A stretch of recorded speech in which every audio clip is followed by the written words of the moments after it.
செம்மணி மனித புதைகுழியிலிருந்து இன்று வரை இடம்பெற்ற அகழ்வுகளில் 311 எண்புக்கூடுகள் முற்றாக அகழ்ந்தெடுக்கப்பட்டுள்ளன. இன்றைய தினம் இடம்பெற்ற அகழ்வு பணியின் போது 8 சிறுவர்களுடைய எண்புத் தொகுதிகள் உட்பட 9 எண்புத் தொகுதிகள் அகழ்ந்தெடுக்கப்பட்டுள்ளதுடன் ஒரு எண்புத் தொகுதியின் மேலிருந்து நாணய குட்டியொன்றும் சான்று பொருளாக மீட்கப்பட்டுள்ளது. அதேவேளை ஒரு சிசுவனுடைய எண்பு கூட்டுத் தொகுதி உட்பட 9 எண்புத் தொகுதிகள் அடையாளம் காணப்பட்டுள்ளது. இன்றைய தினம் மட்டும் 18 எண்புத் தொகுதிகள் அடையாளம் காணப்பட்டு 9 எண்புத் தொகுதிகள் மீட்கப்பட்டுள்ளன.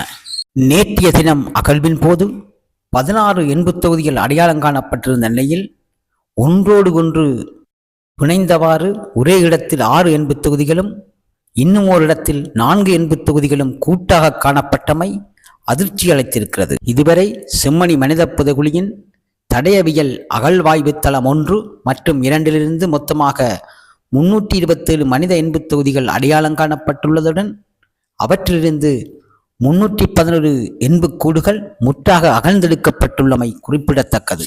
செம்மணி சுட்டுப்பாத்தி அடியாலை மனித புதைகுழி 20வது நாளுக்கான அகழ்வு பணி காலை 9 மணி தொடக்கம் தற்போது வரை இடம்பெற்று வருகின்றது. இன்றைய 20ஆம் நாளில் மொத்தமாக 9 மனித எண்புக்கூடுகள் சுத்தப்படுத்தப்பட்டு அடையாளப்படுத்தப்பட்டுள்ளது. இதுவரை காலமும் அடையாளப்படுத்தப்பட்டு இலக்கப்படப்பட்ட மனித எண்புத் தொகுதிகளின் எண்ணிக்கை 327 ஆகும். இதே வேளையில் இன்றைய நாள் மொத்தமாக முழுமையாக அகழ்ந்தெடுக்கப்பட்ட மனித எண்புத் தொகுதிகளின் எண்ணிக்கை 9. இந்த 9உடன் சேர்த்து இதுவரை காலமும் அகழ்ந்து எடுக்கப்பட்ட மனித எண்புத் தொகுதிகளின் எண்ணிக்கை 311 ஆகும்.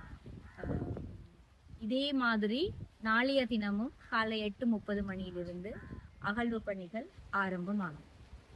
இன்றைய தினத்துல சான்று பொருட்கள் சொல்லிட்டு ஒரு மனித எண்புத் தொகுதியிலிருந்து ஒரு நாணய குட்டி மாத்திரம் அகழ்ந்து எடுக்கப்பட்டது.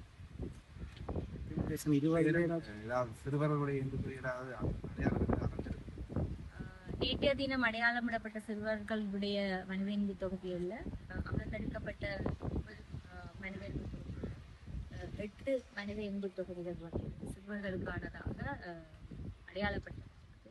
அதுல வயது எல்லை என்றது வந்து மனித எண்பு ஆய்வுக்கு பிறகுதான் சொல்லப்படும்.